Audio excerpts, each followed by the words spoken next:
As the eighth entry in the Yakuza series, Yakuza Like a Dragon might seem a bit intimidating, but launching on a whole bunch of different platforms and with a new protagonist and a brand new setting, it's as good a jumping on point as any. Joining me to talk about this brand new game is Scott Strichart, the senior localization producer from Sega on this wonderful series. Scott, thank you for joining us.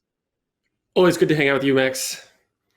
So, I have been somewhat on media blackout with Like a Dragon. This is obviously a huge, big new installment that is doing a lot of new stuff with the series. It's already been out in Japan for a little while, but you guys always go a really long way with how you approach localization. For people who haven't been paying close attention, can you give us a little bit of a rundown of what the setting is, who the main character is, and what we can expect to see? Right, so our previous protagonist, Kazuma Kiryu, his story arc ended in Yakuza 6, and we are picking up the new character, Ichiban Kasuga here, the brand new storyline, all featuring him.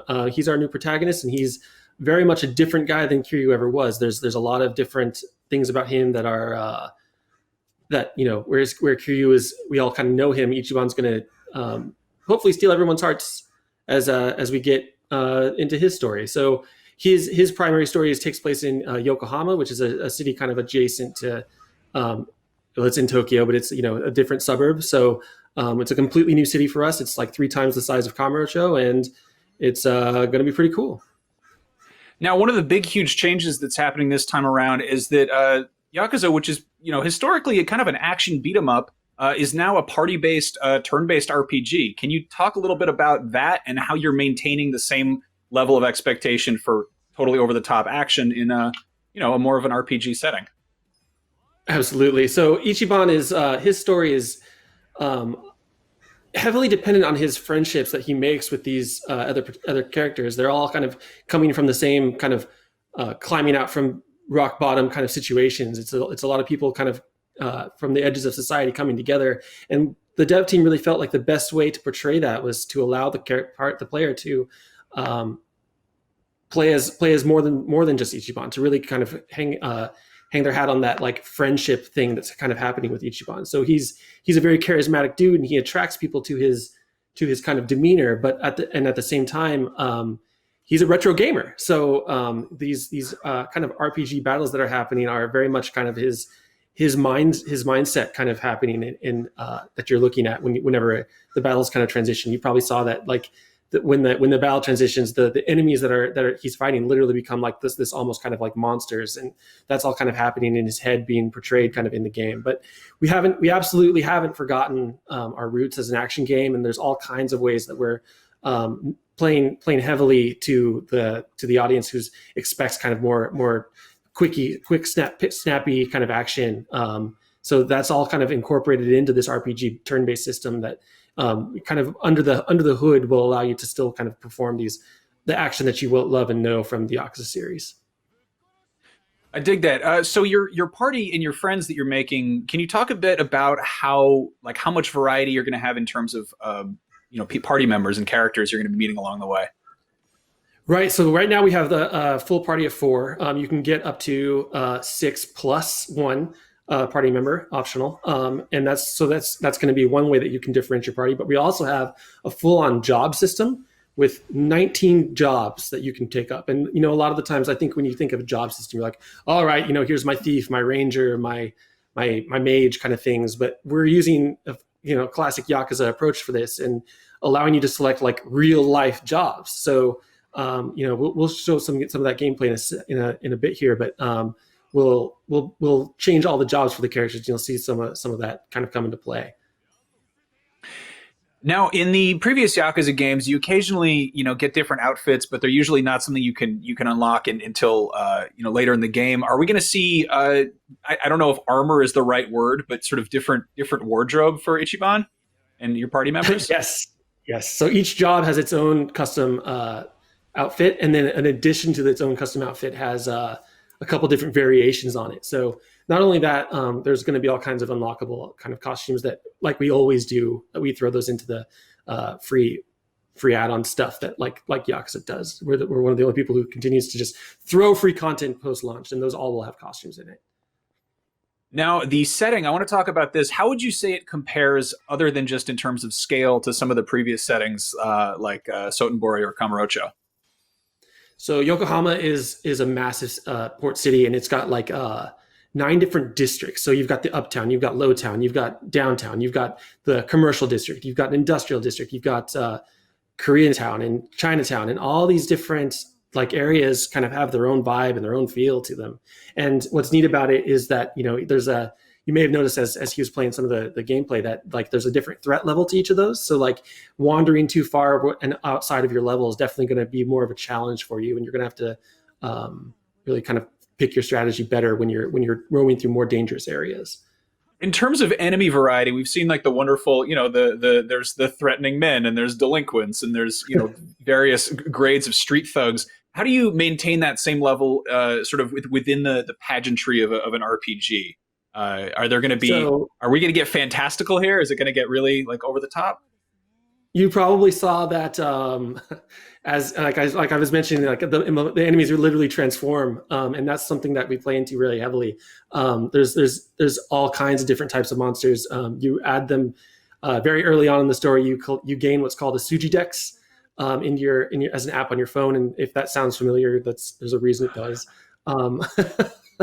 But so you're basically running around collecting these monsters into your phone app, and they're all very, very kind of homage type of enemies to RPGs, while at the same time mixing them with that Yakuza like real life level. So like that guy that changed into a berserker, for instance, that we used a lot of Western names that are kind of they're very much an homage to a very particular series that Ichiban is a fan of, called Dragon Quest. I love that. So this feels like a Yakuza game where you're playing as a JRPG nerd within the game. Like there's that level of like, it seems very meta.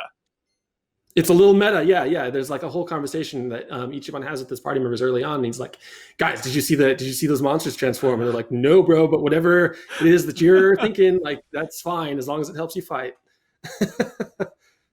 I guess we've seen. I think I caught a glimpse of Kiryu showing up in one of the trailers or some gameplay. Can you talk about sort of how this is going to intersect with the existing Yakuza Judgment universe?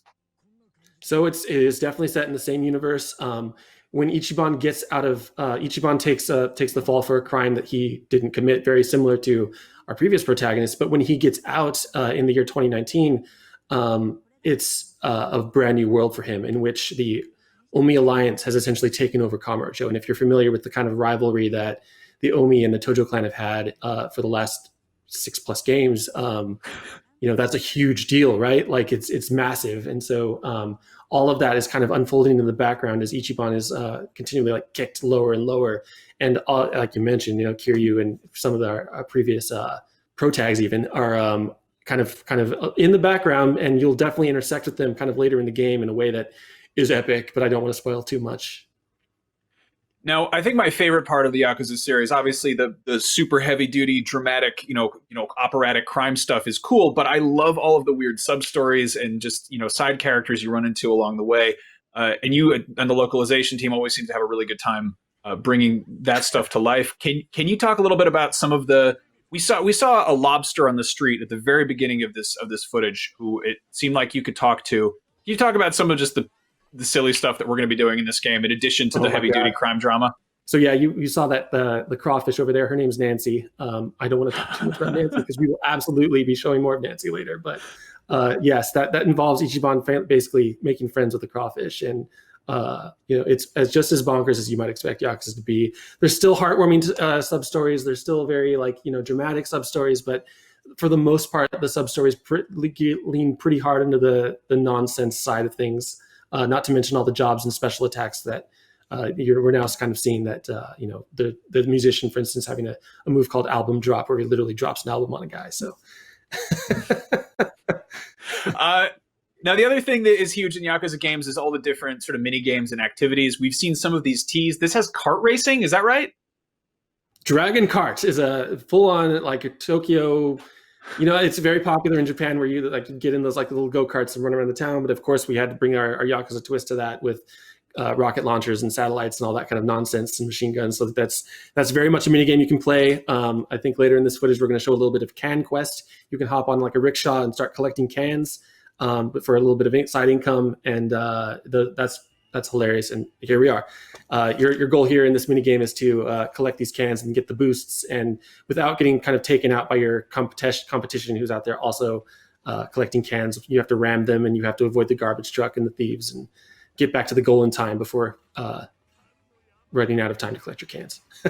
Are we going to see any of the sort of the business management type of games we've gotten used to? I mean, we've run hostess clubs, we've done real estate and construction companies. There is a full-on business management mode sub-story happening, and it's just as intricate as Real Estate Royale was, where Ichiban will be tasked with taking over a failing confectionery company, and taking that from a literally failing company to a great holdings company, where you'll have to recruit managers, assign them to properties, and to go into these really epic like shareholder battles where the shareholders are laying out their grievances, and you have to fight them and apologize to them with naturally over the top level of Yakuza nonsense. That's exactly what I wanted to hear. I mean, the thing about this series that I love is that you wind up latching on to the thing that was you least expected. You know, there'll be some little mini game that you're like, that sounds weird. Who would be into that? And then, you find yourself sinking 11 hours into it, and you're like, oops. Yeah. Can you? Is there going to be any dating? We've seen that kind of got dabbled in Judgment.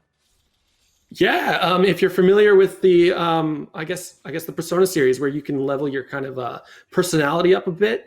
If you raise certain levels of your personality enough, you might be able to approach some of the ladies you've met throughout the storylines and all that kind of stuff. So it's definitely there.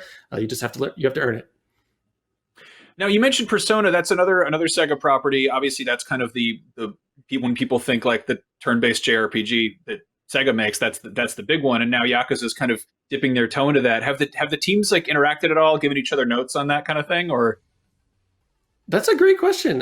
They're in the same building. I couldn't tell you, but I think there's definitely some learnings happening, and I think it's just a cool kind of marriage of ideas that's certainly you're seeing with not only Persona but also Like a Dragon.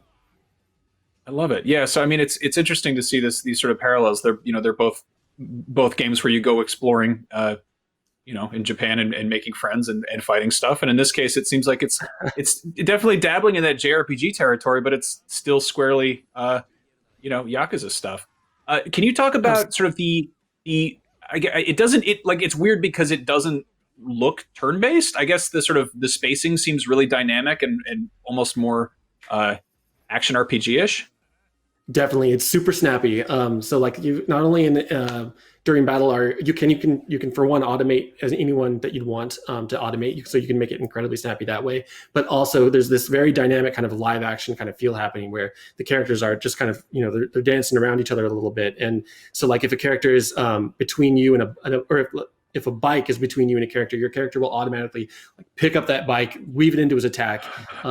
And so like, that happens. And then another character, if you've leveled up your bond via drink links with that character, they will, step in and do a follow-up attack. And, there's action prompts that are like, where you've probably seen them throughout the footage where the character, you'll have to be pressing buttons and you can do perfect guards. And so you are like on your toes at the whole time. It's not a very passive battle system at all.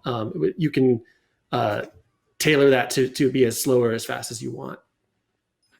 Well, that is awesome. This was, of course, got a big, huge announcement reveal thing there was the Xbox Series X presentation, direct state of Xbox, whatever the hell we're calling it. There's too many of these things.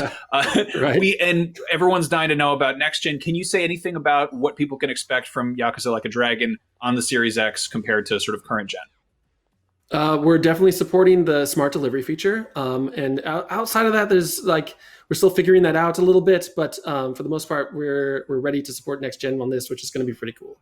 Okay, so when can people expect to get their hands on Yakuza Like a Dragon, Scott?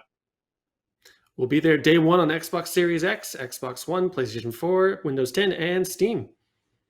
Wonderful. Well, thank you so much for coming by and chatting. I'm a big fan of Yakuza, as you might have guessed by my suit. I get married in the suit, and I do my Yakuza E3 interviews in this suit. Anyway, thanks for coming by. This has been great. I'm dying to know more about Yakuza Like a Dragon, and it's been a pleasure. My pleasure, Max. Thank you.